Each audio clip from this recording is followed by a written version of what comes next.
Shannon snuck a little extra point in there that I want to address, and that is with regards to my views with regards to protecting a woman's right to choose. And I've been very clear on that. I will preserve and protect a woman's right to choose, and am devoted and dedicated to honoring my word in that regard. I will not change any provisions of Massachusetts' pro-choice laws. And with regards to this issue of age of consent, it is currently 18 years old.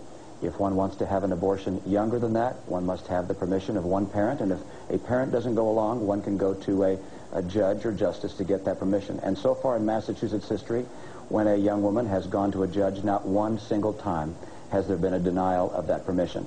And so I am in favor of retaining our current law, which is the age of consent remaining at 18. And I will preserve and protect a woman's right to choose.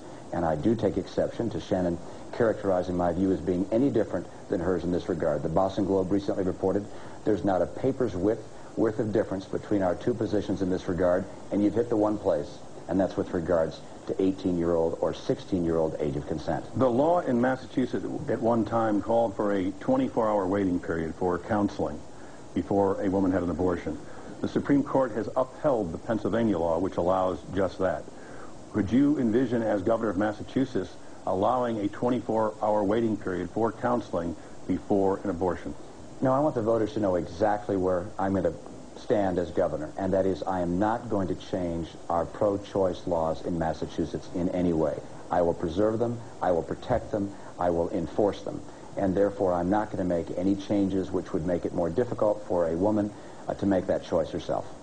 Any response? My only response is that when Mitt Romney ran against Ted Kennedy in 1994, he accepted the endorsement of Mass Citizens for Life.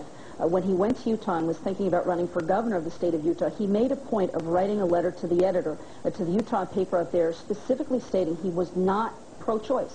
And then when he came back to Massachusetts, he's become a passionate supporter of a woman's right to choose. Ted Kennedy said it best. Mitt Romney isn't pro-choice, he's not anti-choice, he's multiple choice. You know, this is a more important election and more important issue than to allow rhetoric and twisting of accurate facts to be entered into. So let's go back and look at those one by one. My position has been the same throughout my political career, and it goes back to the days of 1970. There was a woman who was running for political office, U.S. Senate. She took a very bold and courageous stand in 1970, and that was in a conservative state. That was that a woman should have the right to make her own choice as to whether or not to have an abortion. Her name was Lenore Romney. She was my mom.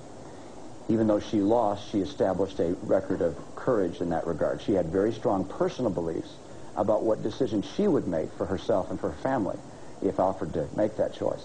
But she also made it clear that she thought a woman should have her own right to choose and believed in the separation of church and state.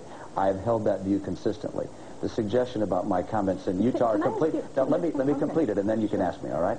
And that is, when I was in Utah, there was an article written saying I was going to run for governor out there as a Democrat, and it made other comments about me. I wrote and said, I'm not going to run for office in Utah. If I run for office, it'll most likely be in Massachusetts. Number two, I don't accept either label, pro-choice or pro-life.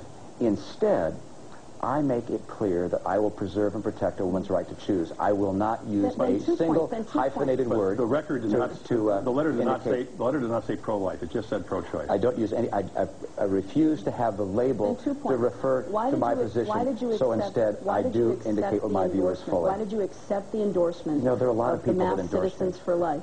I don't know about the endorsement of the Mass Citizens for Life. I didn't seek it. I didn't ask for it. When you say I accepted it, I didn't write them a letter and say, here, thank you very much for your endorsement. Your spokesperson stated that you accepted their endorsement. Shannon, I can tell you again, I did not in any way acknowledge their endorsement, nor do I.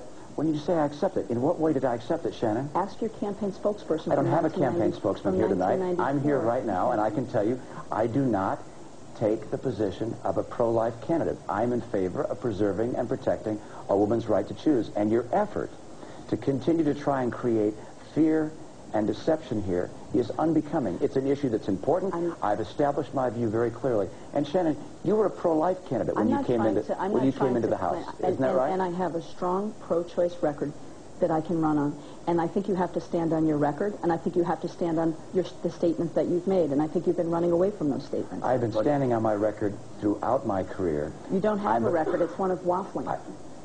Shannon, I think this debate should be raised just one notch. Let me all right? turn... And let's make sure that we each can establish what our own views and positions are. My view is very clear. I've said it time and again.